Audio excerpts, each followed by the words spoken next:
Well, good morning, everyone. Hope everyone had an awesome Easter. Happy Monday here at Ballard Sports Media. I'm trying to get back to doing some videos and some live streams and stuff. I'm going to try to be live tonight for Uconn and Michigan for the men's national title. Can Dan Hurley get it done and win 2 out of 3 natties? I think he went back-to-back, and then Florida won it last year, I believe. So, and then Michigan, I don't know if they've ever actually won it all. I could be wrong there.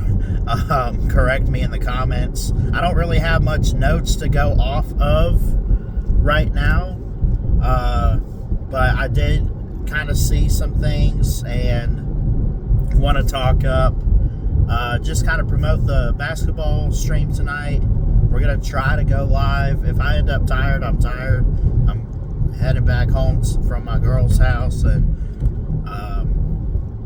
got to go to work a little bit later on. I should be off at 5 tonight. So anyway, there's that. We'll try to go live for the game tonight. Should be a good one. I believe it was UCLA and South Carolina for the women's yesterday, and I believe South Carolina won. I don't know what the margin of victory was, but Dawn Staley getting it done yet again in women's basketball. So congrats to her and the Lady Gamecocks on that. But a little bit of news coming from Tuscaloosa, Alabama. Not major news, but I guess Kalen DeBoer had a presser this weekend and kind of updated everybody on spring football and how things were going as we get closer to A-Day. Get the spring underway and everything, which it's been underway for a couple weeks now, I guess, and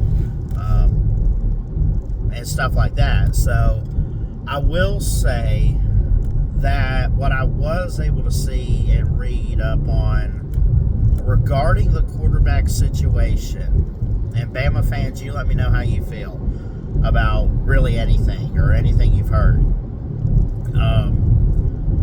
There's still not really any separation between Keelan Russell and Austin Mack. We're not even at the point of trying to see who's going to be QB3, QB4. At this point, that's not even what matters. I go on Coach Smook's network and channel often, and I think it was a couple weeks ago, him and I were talking personally about how we both felt about the quarterbacks. I went on his call-in show, I called in, and we both agree that even though it might not seem like it from a media standpoint, Keelan Russell, it's probably going to end up being his job to lose. On one hand, with Austin Mack, you have the fact that he came over with DeBoer, if y'all remember. He was a transfer from Washington. He wasn't recruited to Alabama. He was recruited to Washington, went to Kalen DeBoer and Ryan Grubb, and, of course, Michael Penix took the stage and led Washington to a national title, and they were the runner-up that year against Michigan. But then you also got Keelan Russell, who's this 5-star phenom, right? I could get going with Ty last year. I could get that completely. He's waited his turn. Has Austin Mack had to wait long enough to where you say now's your time because you've waited patiently and you've done good enough in practice? I don't know if that's necessarily how Kalen DeBoer wants to handle that. Now, if he rolls with Austin Mack over Keelan Russell, is it going to piss me off? No. I don't care as long as Alabama wins some games this fall, personally. What I hope doesn't happen is he picks Austin Mack just because, well, he was with me at Washington. I hope that's not the case, nor do I think that's going to be the case. My prediction is you'll see these guys get plenty of time on A-Day. And again, I don't know if the game's going to be televised this year. But I think that both quarterbacks still have a lot to prove. If you go with the more talented guy, you're probably going with Keelan Russell. By the way, Austin Mack, I believe, was a 5-star too. whether I saw that in the portal before he transferred or what it was. Maybe it was recruit, but anyway, yeah. So there's really not much else to say about the quarterback situation. There was, I guess Kalen DeBoer was interviewed somewhere, or maybe it was an actual media presser, and he talked about a couple different transfers that stood out. Devin Tompkins was a Southern Cal transfer. Desmond Ozulu, I think, is a edge. He's somewhere on defense. He's like edge or linebacker, I believe. He's from South Carolina. He stood out this week.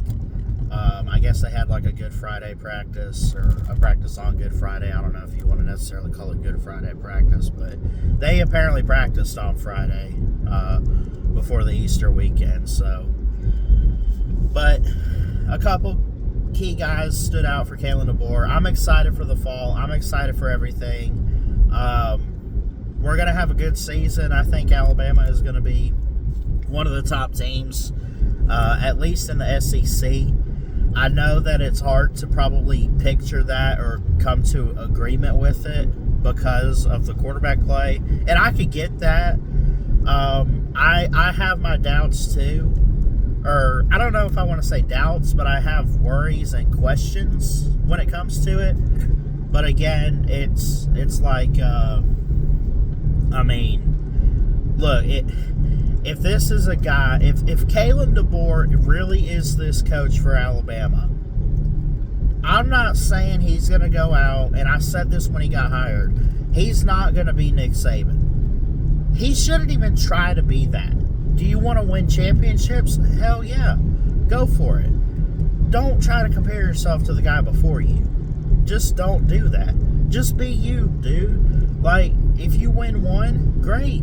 If you win none, we'll pack your bags. You know what I'm saying? But, nah, I feel like I feel like because he's a young coach in this era of portal and NIL, especially with the portal and stuff, with all the changes that constantly hit our sport, it's like, I feel like he knows what he's doing. I feel like he knows how to handle it. And I think you're going to see that unfold in 2026. Now, that's basically my 2 cents on Bama. Now for my pick tonight with who we got, Uconn and Michigan. We had a good Final Four on Saturday. I had to watch highlights. I watched highlights of the Uconn game. They just absolutely look good. I was hoping for Illinois, though. I really was. Michigan's in it. They look great. If it was the 2 best teams, I think it would be Uconn and Arizona. But at the same time, Yaxel Lindenborg and company for Big Blue, they look pretty good. So I think Michigan can get it done. I don't know, man. Uconn lost. Did they lose to Florida on Florida's way to a title last year? I'm trying to remember. I don't. It was such a year ago, right? But I don't know. I would not be shocked if Uconn wins a 3rd title with Dan Hurley. I would not be shocked if that happens. I would not be shocked if that's what you end up getting tonight. But I got to hear from you guys on that in the comments. I hope y'all can come join us. We're going to try to go live. It's not a guarantee because I got up early. I got to go to work. I get off at 5 Eastern, but maybe relax for a bit, and then we'll go live for the game. We'll try. Because I want to hang out with you guys. I want to get back to doing stuff like that. So, we'll see. But yeah, I'll give a final prediction. If I go live tonight, I'll give a final score and pick on the stream, and that'll be what I lock in. But right now, I'm kind of leaning both ways because both these teams are really, really good, Michigan and Uconn. You got a Big Ten team, and then what's Uconn? Big East or something? I don't know. I don't know. I don't follow basketball until it gets to March Madness, honestly. I'm more of a football guy anyway. But yeah, that's all I got. I love y'all. Jesus loves you. Again, I hope everyone had a blessed Easter. Y'all be good. Be safe. Love y'all. And we'll see you next time here at BSM.